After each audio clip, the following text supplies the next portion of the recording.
محترم دوستو السلام علیکم ورحمۃ اللہ وبرکاتہ۔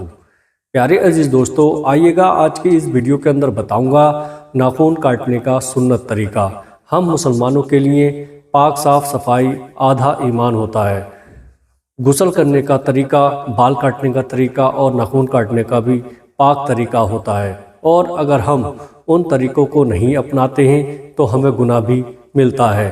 پیارے عزیز دوستو، جیسا کہ آپ نے سنا ہی ہوگا کہ اگر 40 دن سے پہلے تک ناخن نہ کاٹے گئے تو وہ مسلمان گنہگار کہلائے گا۔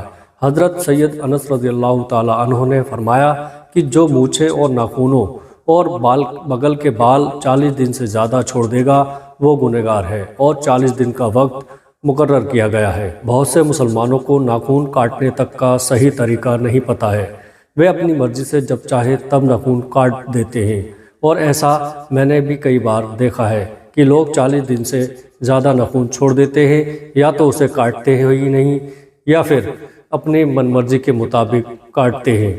پیارے عزیز دوستو، لیکن ایسا کرنا غلط ہے، کیونکہ ناخن کاٹنے کا صحیح طریقہ آنا بہت ضروری ہے۔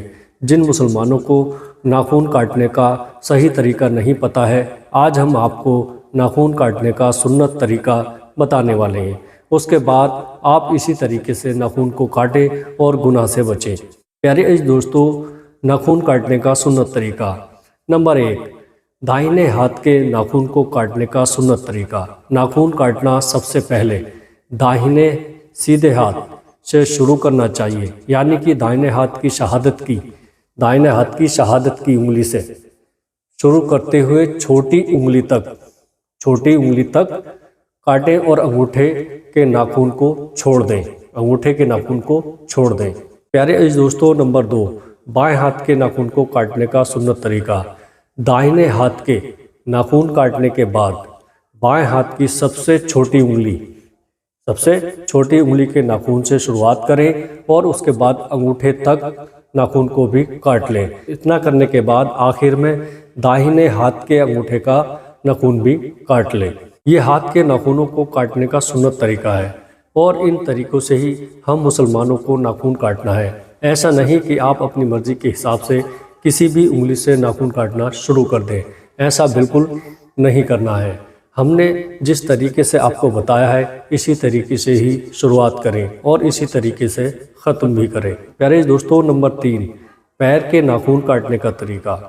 پیر کے ناخن کاٹنا، آپ داہنے پاؤں کی چھوٹی انگلی سے شروع کریں اور انگوٹھے تک ناخن کاٹ لیں، پھر بائیں پاؤں کے انگوٹھے سے کاٹنا شروع کر کے چھوٹی انگلی میں ختم کریں۔ دھیان رہے کہ ہاتھ کے ناخن اور پیر کے ناخن کاٹنے کا طریقہ دونوں بہت الگ ہے، اس لیے الگ طریقوں سے ہی ہاتھوں اور پیروں کے ناخن کو کاٹیں۔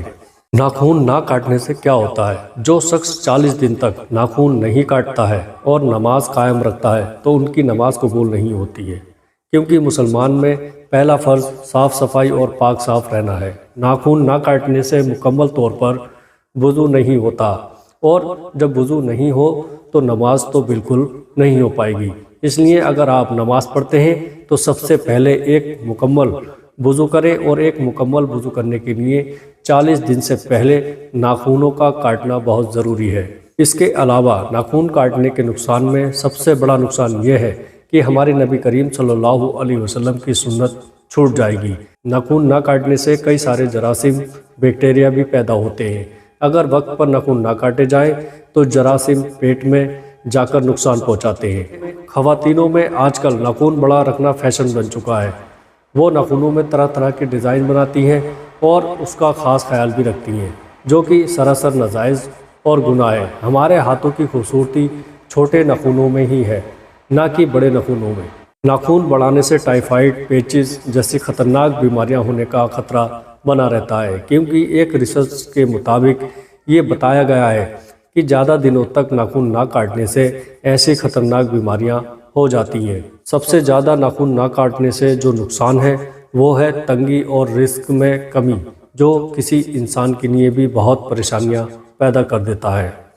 کیونکہ ہم مسلمان جب ہاتھ اٹھا کر اللہ پاک سے دعا کرتے ہیں تو سب سے پہلے ہم یہی دعا کرتے ہیں کہ ہمارے رزق میں برکت ہو اور ہماری امت کے سبھی لوگوں کے رزق میں برکت ہو، لیکن ایک چھوٹی سی غلطی کی وجہ سے ہمارا رزق ہم سے چھینا جاتا ہے۔